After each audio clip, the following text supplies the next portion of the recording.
ఎప్పటి నుంచో ప్రకటిస్తారని భావిస్తున్న రైతు డ్వాక్రా రుణమాఫీల ఊసే మేనిఫెస్టోలో లేకపోవడం అందరినీ విస్మయానికి గురిచేస్తోంది.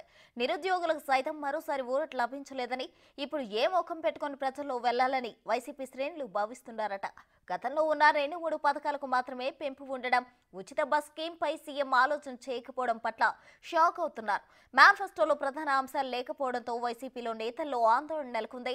కొత్త పథకాలు, జనాలను ఆకర్షించే పథకాలు లేకపోవడంపై కూడా అయోమయం ఏర్పడింది. వైఎస్ఆర్సీపీ ఏదైతే ఉందో పార్టీ వాళ్ళు మేనిఫెస్టో విడుదల చేశారు. వారు మేనిఫెస్టో విడుదల చేయక ముందు ఇంతకు ముందు మేనిఫెస్టోలో ఏవైతే వాగ్దానాలు చేశారో వారు ఏ మేరకు నెరవేర్చారు అని ప్రజలకి వారు సమాధానం చెప్పాలి. పదే పదే జగన్మోహన్ రెడ్డి గారు 95%, 99% మేము చేశామని చెప్తున్నారు. కానీ ఇవాళ కనుక మనం చూసినట్లయితే ఇళ్ళు ఏవైతే వాగ్దానం చేశారో పేదలకి, ఇంతకు ముందు నిర్మాణం జరిగినటువంటి 3.5 లక్షల ఇళ్ళు కూడా సరిగ్గా పేదలకు ఇవ్వలేనటువంటి పరిస్థితి ఉంది.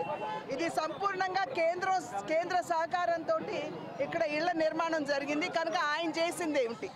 అదేవిధంగా వారు ఏమన్నారు, రైతు భరోసా కింద ఇంతకుముందు మేము 13,500 ప్రతి ఎకరానికి ఇస్తానన్నారు. కానీ ఆయన ఇస్తున్నాడా? లేదు.